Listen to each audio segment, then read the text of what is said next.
शुक्रवार व्रत करे श्रद्धा से जो नित, सुख समृद्धि पाए वही दूर हो सकल विपित। संतोषी माता की जय। आप सभी पर संतोषी माता की कृपा सदैव बनी रहे। आज शुक्रवार के दिन सुनिए संपूर्ण शुक्रवार व्रत विधि तथा माँ संतोषी व्रत कथा श्रवण करेंगे। इस व्रत को करने वाले कथा कहते सुनते समय हाथ में गुड़ और भुने चने रखें। सुनने वाले संतोषी माता की जय, संतोषी माता की जय इस प्रकार जय जयकार मुख से बोलते जावें। कथा समाप्त होने पर हाथ का गुड़ चना गाय को खिलावें। कलश पर रखा हुआ गुड़ चना सबको प्रसाद के रूप में बांट दें। कथा के पूर्व कलश में जल भरें, उसके ऊपर गुड़ चना से भरा कटोरा रखें। कथा समाप्त होने और आरती होने के बाद कलश के जल को घर में सब जगह पर छिड़के और बचा हुआ तुलसी की क्यारी में सींच देवें। सवा आने का गुड़ और चना लेकर माता का व्रत करें। सवा पैसे का भी लेवे तो कोई भी आपत्ति नहीं है। गुड़ घर में हो तो उसे लेवे, कोई विचार न करें, क्योंकि माता तो भावना की भूखी हैं, कम ज्यादा का कोई विचार ही नहीं। व्रत के उद्यापन में 2.5 सेर का खाजा, खीर और चना का साग नैवेद्य रखें। घी का दीपक जला संतोषी माता का जयकार बोलकर नारियल तोड़े। इस दिन घर में कोई प्राणी खटाई न खावे। खट्टा वस्तु खाने से माता का कोप होता है, इसलिए उद्यापन के दिन दाल, शाक आदि किसी भी वस्तु में खटाई न डालें। न आप खावें, न खटाई किसी दूसरे को खाने को दे। इस दिन 8 लड़कों को भोजन कराएं। देवर, जेठ, कुटुंब का मिलता हो तो दूसरों को बुलाना नहीं। अगर कुटुंब के ना मिले तो ब्राह्मणों के, रिश्तेदारों के अथवा पास पड़ोसियों के लड़के बुला लें। उन्हें खटाई की वस्तु न देनी है तथा भोजन करा यथाशक्ति दक्षिणा देनी चाहिए। नगद पैसा न दें, कोई वस्तु दक्षिणा में देवें। व्रत करने वाला कथा सुनकर प्रसाद ले और एक समय भोजन करे। इस प्रकार व्रत करने से माता जैसे उसे कई बार प्रसन्न हुई, वैसे ही सभी पर प्रसन्न हुए। तो आइए शुक्रवार के दिन की जाने वाली संतोषी माता व्रत कथा श्रवण करते हैं। एक बुढ़िया थी, उसके 7 बेटे थे। 6 कमाने वाले थे जबकि एक निकम्मा था। बुढ़िया 6 बेटों की रसोई बनाती, भोजन कराती और उनसे जो कुछ जूठन बचती वह 7वें को दे देती। एक दिन वह पत्नी से बोला, देखो मेरी माँ को मुझ पर कितना प्रेम है। वह बोली, क्यों नहीं, सबका जूठा जो तुमको खिलाती है। वह बोला, ऐसा नहीं हो सकता, मैं जब तक आंखों से ना देख लूं मान नहीं सकता। बहू हंसकर बोली, देख लोगे तब मानोगे। कुछ दिन बाद त्योहार आया। घर में 7 प्रकार के भोजन और चूरमे के लड्डू बने। वह जांचने को सिर दुखने का बहाना कर पतला वस्त्र सिर पर ओढ़े रसोई घर में सो गया। वह कपड़े से सब देखता रहा। 6 भाई भोजन करने आए। उसने देखा माँ ने उनके लिए सुंदर आसन बिछाकर नाना प्रकार की रसोई परोसी और आग्रह करके उन्हें जमाया और देखता रहा। 6 भोजन करके उठे। माँ ने उनकी जूठन थालियों में से लड्डुओं के टुकड़े उठाकर एक लड्डू बनाया। जूठन साफ कर बुढ़िया माँ ने उसे पुकारा, बेटा 6 भाई भोजन कर गए हैं, अब तू ही बाकी है, उठ तू कब खाएगा। वह कहने लगा, माँ मुझे भोजन नहीं करना, मैं अब परदेश जा रहा हूँ। माँ ने कहा, कल जाता हो तो आज चला जा। वह बोला, हाँ आज ही जा रहा हूँ। यह कहकर वह घर से निकल गया। 7वें बेटा कब परदेश जाना। चलते समय पत्नी की याद आ गई। वह गौशाला में कंडे थाप रही थी। वहां जाकर बोला, हम जामे परदेश आवेंगे कुछ काल, तुम रहियो संतोष से धर्म आपनो पाल। वह बोली, जाओ पिया आनंद से हमारो सोच हटाए, राम भरोसे हम रहे ईश्वर तुम्हें सहाय। 2 निशानी आपन देख धरू मैं धीर, सुधीमती हमारी बिसारियो रखियो मन गंभीर। वह बोला, मेरे पास तो कुछ नहीं, यह अंगूठी है सो ले लो, अपनी कुछ निशानी मुझे दे दो। वह बोली, मेरे पास क्या है, यह गोबर भरा हाथ। यह कहकर उसकी पीठ पर गोबर के हाथ की थाप मार दी। वह चल दिया। चलते चलते दूर देश पहुंचा। परदेश में नौकरी। वहाँ एक साहूकार की दुकान थी। वहाँ जाकर कहने लगा, भाई मुझे नौकरी पर रख लो। साहूकार को जरूरत थी। साहूकार बोला, रह जा। लड़के ने पूछा, तनख्वाह क्या दोगे? साहूकार ने कहा, काम देखकर दाम मिलेंगे। साहूकार की नौकरी। सुबह 7 बजे से 10 बजे तक की नौकरी बजाने लगा। कुछ दिनों में दुकान का सारा लेन देन, हिसाब किताब, ग्राहकों को माल बेचना, सारा काम करने लगा। साहूकार के 7-8 नौकर थे। वे सब चक्कर खाने लगे कि यह तो बहुत होशियार बन गया। सेठ ने भी काम देखा और 3 महीने में उसे आधे मुनाफे का हिस्सेदार बना दिया। वह कुछ वर्ष में ही नामी सेठ बन गया और मालिक सारा कारोबार उस पर छोड़कर चला गया। पति की अनुपस्थिति में सास का अत्याचार। इधर उसकी पत्नी को सास ससुर दुख देने लगे। सारी गृहस्थी का काम करा के उसे लकड़ी लेने जंगल में भेजते। इस बीच घर के आटे से जो भूसी निकलती उसकी रोटी बनाकर रख दी जाती और फूटे नारियल की नारेली में पानी। वह लकड़ी लेने जा रही थी। रास्ते में बहुत सी स्त्रियां संतोषी माता का व्रत करती दिखाई दी। संतोषी माता का व्रत। वहाँ वह खड़ी होकर कथा सुनने लगी और पूछा, बहनों तुम किस देवता का व्रत कर रही हो? उसके करने से क्या फल मिलता है? यदि तुम इस व्रत का विधान मुझे समझाकर कहोगे तो मैं तुम्हारा बड़ा एहसान मानूंगी। तब उनमें से एक स्त्री बोली, सुनो, यह संतोषी माता का व्रत है। इसके करने से निर्धनता दरिद्रता का नाश होता है और जो कुछ मन में कामना हो सब संतोषी माता की कृपा से पूरी होती है। तब उसने उससे व्रत की विधि पूछी। संतोषी माता व्रत विधि। वह भक्तिन स्त्री बोली, 1.25 आने का गुड़ चना लेना, इच्छा हो तो 5.25 आने का लेना, या 100 रुपये का भी सहूलियत के अनुसार लाना। बिना परेशानी और श्रद्धा व प्रेम से जितना भी बन पड़े सवाया लेना। प्रत्येक शुक्रवार को निराहार रहकर कथा सुनना। इसके बीच क्रम टूटे नहीं, लगातार नियम पालन करना। सुनने वाला कोई ना मिले तो घी का दीपक जला उसके आगे या जल के पात्र में सामने रखकर कथा कहना। जब कार्य सिद्ध ना हो नियम का पालन करना और कार्य सिद्ध हो जाने पर व्रत का उद्यापन करना। 3 मास में माता फल पूरा करती हैं। यदि किसी ग्रह के खोटे भी हों तो भी माता वर्ष भर में कार्य सिद्ध कर देती हैं। फल सिद्ध होने पर उद्यापन करना चाहिए, बीच में नहीं करना चाहिए। उद्यापन में 2.5 सेर आटे का खाजा तथा इसी परिणाम से खीर तथा चने का साग बनाना चाहिए। 8 लड़कों को भोजन कराना। जहाँ तक मिले देवर जेठ भाई बंधु के हों, ना मिले तो रिश्तेदारों और पास पड़ोसियों को बुलाना, उन्हें भोजन करा, यथाशक्ति दक्षिणा दे, माता का नियम पूरा करना। उस दिन घर में खटाई न खाना। यह सुन बुढ़िया के लड़के की बहू चल दी। व्रत का प्रण करना और माँ संतोषी का दर्शन देना। रास्ते में लकड़ी के बोझ को बेच दिया और उन पैसों से गुड़ चना ले माता के व्रत की तैयारी कर आगे चली और सामने मंदिर देखकर पूछने लगी, यह मंदिर किसका है? सब कहने लगे, संतोषी माता का मंदिर है। यह सुनकर माता के मंदिर में जाकर चरणों में लौटने लगी। दीन हो विनती करने लगी, माँ मैं निपट अज्ञानी हूँ, व्रत के कुछ भी नियम नहीं जानती, मैं दुखी हूँ। हे माता जगत जननी, मेरा दुख दूर कर, मैं तेरी शरण में हूँ। माता को दया आई।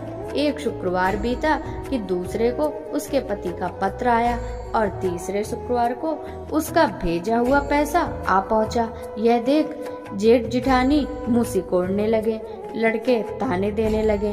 काकी के पास पत्र आने लगे, रुपया आने लगा, अब तो काकी की खातिर बढ़ेगी। बेचारी सरलता से कहती, भैया कागज आवे रुपया आवे, हम सबके लिए अच्छा है। ऐसा कहकर आंखों में आंसू भरकर संतोषी माता के मंदिर में आ मातेश्वरी के चरणों में गिरकर रोने लगी। माँ, मैंने तुमसे पैसा कम मांगा है, मुझे पैसों से क्या काम है, मुझे तो अपने सुहाग से काम है, मैं तो अपने स्वामी के दर्शन मांगती हूँ। तब माता ने प्रसन्न होकर कहा, जा बेटी, तेरा स्वामी आएगा। यह सुनकर खुशी से बावली होकर घर में जाकर काम करने लगी। अब संतोषी माँ विचार करने लगी, इस भोली पुत्री को मैंने कह तो दिया कि तेरा पति आएगा, लेकिन कैसे? वह तो इसे स्वप्न में भी याद नहीं करता, उसे याद दिलाने तो मुझे ही जाना पड़ेगा। इस तरह माताजी उस बुढ़िया के बेटे के पास जा स्वप्न में प्रकट हो कहने लगी, साहूकार के बेटे सो रहा है या जागता है? वह कहने लगा, माता सोता भी नहीं जागता भी नहीं, कहो क्या आज्ञा है? माँ कहने लगी, तेरा घर बार कुछ है कि नहीं? वह बोला, मेरे पास सब कुछ है, माँ है, बाप है, बहू है, क्या कमी है? देवी माँ बोली, भोले पुत्र, तेरी बहू घोर कष्ट उठा रही है, तेरे माँ बाप उसे परेशानी दे रहे हैं, वह तेरे लिए तरस रही है, तू उसकी सुध ले। वह बोला, हाँ माताजी, यह तो मालूम है, परंतु जाऊं तो कैसे? परदेश की बात है, लेन देन का कोई हिसाब नहीं, कोई जाने का रास्ता नहीं आता, कैसे चला जाऊं? माँ कहने लगी, मेरी बात मान, सवेरे नहा धोकर संतोषी माता का नाम ले, घी का दीपक जला, दंडवत कर दुकान पर जा बैठ, देखते देखते सारा लेन देन चुक जाएगा, जमा का माल बिक जाएगा, सांझ होते होते धन का भारी ढेर लग जाएगा। अब बूढ़े की बात मानकर वह नहा धोकर संतोषी माता को दंडवत घी का दीपक जला दुकान पर जा बैठा। थोड़ी देर में देने वाले रुपया लाने लगे, लेने वाले हिसाब लेने लगे। कोठों में भरे सामान के खरीददार नगद दाम के सौदा करने लगे। शाम तक धन का भारी ढेर लग गया। मन में माता का नाम ले चमत्कार देख प्रसन्न हो घर जाने के लिए वास्ते गहने कपड़ा सामान खरीदने लगा। यहाँ काम से निपट तुरंत घर को रवाना हुआ। उधर उसकी पत्नी जंगल में लकड़ी लेने जाती, लौटते वक्त माताजी के मंदिर में विश्राम करती। वह तो उसके प्रतिदिन रुकने का स्थान जो ठहरा। धूल उड़ती देख वह माता से पूछती, हे माता, यह धूल कैसी उड़ रही है? माता कहती है, हे पुत्री, तेरा पति आ रहा है, अब तू ऐसा कर, लकड़ियों के 3 बोझ बना ले, एक नदी के किनारे रख और दूसरा मेरे मंदिर व तीसरा अपने सिर पर। तेरे पति को लकड़ियों का गट्ठर देख मोह पैदा होगा, वहाँ यहाँ रुकेगा, नाश्ता पानी खाकर माँ से मिलने जाएगा। तब तो तू लकड़ियों का बोझ उठाकर जाना और चौक में गट्ठर डालकर जोर से आवाज लगाना, लो सासू जी, लकड़ियों का गट्ठर लो, भूसी की रोटी दो, नारियल के खेपड़े में पानी दो, आज मेहमान कौन आया है। माता जी से बहुत अच्छा कहकर वह प्रसन्न मन से लकड़ियों के 3 गट्ठर बनाई, एक नदी के किनारे और एक माता जी के मंदिर पर रखा। इतने में मुसाफिर आ पहुंचा। सूखी लकड़ी देख उसकी इच्छा उत्पन्न हुई कि हम यहीं पर विश्राम करें और भोजन बनाकर खा पीकर गांव जाएं। इसी तरह वह रुककर भोजन बना विश्राम करके गांव को गया। सबसे प्रेम से मिला। उसी समय सिर पर लकड़ी का गट्ठर लिए वह उतावली सी आती, लकड़ियों का भारी बोझ आंगन में डालकर जोर से आवाज देती, लो सासू जी, लकड़ियों का गट्ठर लो, भूसी की रोटी दो, आज मेहमान कौन आया है। यह सुनकर उसकी सास बाहर आकर अपने दिए हुए कष्टों को भुलाने हेतु कहती, बहू ऐसा क्यों कहती है, तेरा मालिक ही तो है आया है, आ बैठ, मीठा भात खा, भोजन कर, कपड़े गहने पहन। उसकी आवाज सुन उसका पति बाहर आता है, अंगूठी देख व्याकुल हो जाता है। माँ से पूछता है, माँ यह कौन है? माँ बोली, बेटा यह तेरी बहू है, जब से तू गया है तब से सारे गांव में भटकती फिरती है, घर का कामकाज कुछ नहीं करती, 4 पहर आकर खा जाती है। वह बोला, ठीक है माँ, मैंने इसे भी देखा और तुम्हें भी, अब दूसरे घर की चाबी दो, उसमें रहूंगा। माँ बोली, ठीक है, जैसी तेरी मर्जी। तब वह दूसरे मकान की 3री मंजिल का कमरा खोला, सारा सामान जमाया। एक दिन में राजा के महल जैसा टाट बाट बन गया। अब क्या था, बहू सुख भोगने लगी। इतने में शुक्रवार आया।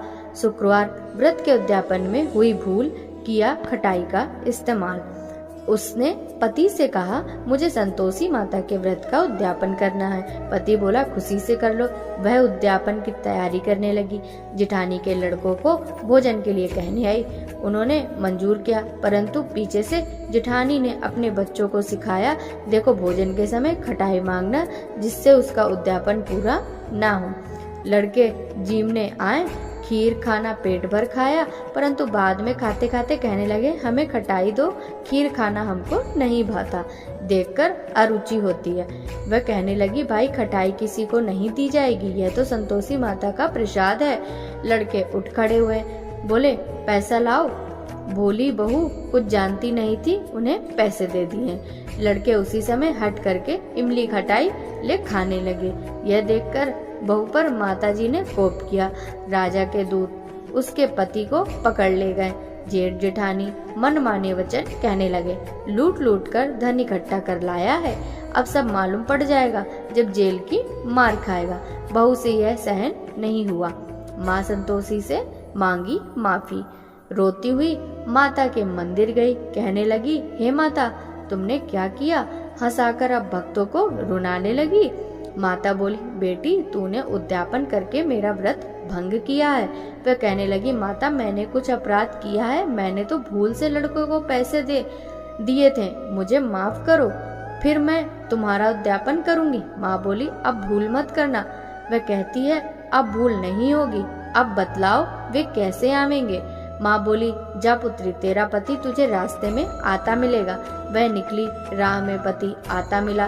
वह पूछी, कहाँ गए थे? वह कहने लगा, इतना धन जो कमाया है उसका टैक्स राजा ने मांगा था, वह भरने गया था। वह प्रसन्न हो बोली, भला हुआ, अब घर को चलो। कुछ दिन बाद फिर शुक्रवार आया, फिर किया व्रत का उद्यापन। वह बोली, मुझे फिर माता का उद्यापन करना है। पति ने कहा, करो। बहू फिर जेठ के लड़कों को भोजन को कहने गई। जेठानी ने एक दो बातें सुनाई और सब लड़कों को सिखाने लगी, तुम सब लोग पहले ही खटाई मांगना। लड़के भोजन से पहले कहने लगे, हमें खीर नहीं खानी, हमारा जी बिगड़ता है, कुछ खटाई खाने को दो। वह बोली, खटाई किसी को नहीं मिलेगी, आना हो तो आओ। वह ब्राह्मण के लड़के लाकर भोजन कराने लगी। यथाशक्ति दक्षिणा की जगह एक एक फल उन्हें दिया। संतोषी माता प्रसन्न हुई। संतोषी माता का फल, माता की कृपा से 9वें मास में उसे चंद्रमा समान सुंदर पुत्र प्राप्त हुआ।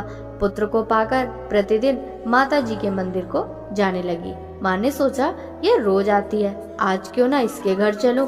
यह विचार कर माता ने भयानक रूप बनाया। गुड़ चने से सना मुख, ऊपर सूंड के समान होंठ, उस पर मक्खियां भिन भिन कर रही थी। देहली पर पैर रखते ही उसकी सास चिल्लाई, देखो रे, कोई चुड़ैल डाकिन चली आ रही है, लड़कों इसे भगाओ नहीं तो किसी को खा जाएगी। लड़के भगाने लगे, चिल्लाकर खिड़की बंद करने लगे।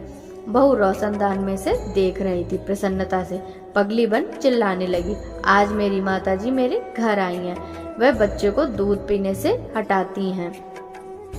इतने से सास का क्रोध फट पड़ा। वह बोली, क्या उतावली हुई है, बच्चे को पटक दिया। इतने में माँ के प्रताप से लड़के ही लड़के नजर आने लगे। वह बोली, माँ, मैं जिसका व्रत करती हूँ ये संतोषी माता है। सबने माता जी के चरण पकड़ लिए और विनती कर कहने लगे, हे माता, हम मूर्ख हैं, अज्ञानी हैं, तुम्हारे व्रत की विधि हम नहीं जानते, व्रत भंग कर हमने बड़ा अपराध किया। जगमाता, आप हमारा अपराध क्षमा करो। इस प्रकार माता प्रसन्न हुई। बहू को प्रसन्न हो जैसे फल दिया, वैसे माता सबको दे, जो पड़े उसका मनोरथ पूर्ण हो। बोलो संतोषी माता की जय। जय संतोषी माता मैया, जय संतोषी माता, अपने सेवक जन की सुख संपत्ति दाता।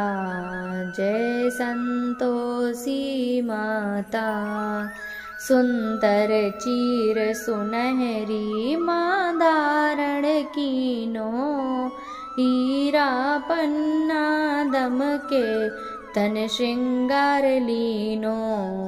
जय संतोषी माता। गेरू लाल छटा छवि बदन कमल सोहे, मंद हसत करुणामयी त्रिभुवन जन मोहे। जय संतोषी माता स्वर्ण सिंहासन बैठी चंवर दुरे प्यारे, धूप दीप मधु सेवा भोज धरे न्यारे। जय संतोषी माता गुड़ अरु चना प्रियताम संतोष कियो, संतोष कहाई भक्तन खूब वैभव दियो। ओम जय संतोषी माता। शुक्रवार प्रिय मानते आज दिवस सोही, भक्त मंडली छाई कथा सुनते मोही। जय संतोषी माता। मंदिर जगमग ज्योति मंगल ध्वनि छाई, विनय करे हम सेवक चरणन सिर नाई। जय संतोषी माता। भक्ति भाव में पूजा अंगीकृत कीजय, जो मन बसे हमारे इच्छित फल दीजय। जय संतोषी माता। दुखी दरिद्री रोगी संकट मुक्त किए, बहुधन धान्य भरे घर सुख सौभाग्य दिए। जय संतोषी माता। ध्यान धरे जो तेरा वांछित फल पायो, पूजा कथा श्रवण कर घर आनंद आयो। जय संतोषी माता। चरण गहे की लज्जा रखियो जगदम्बे, संकट तू ही निवारे दयामयी अम्बे। जय संतोषी माता।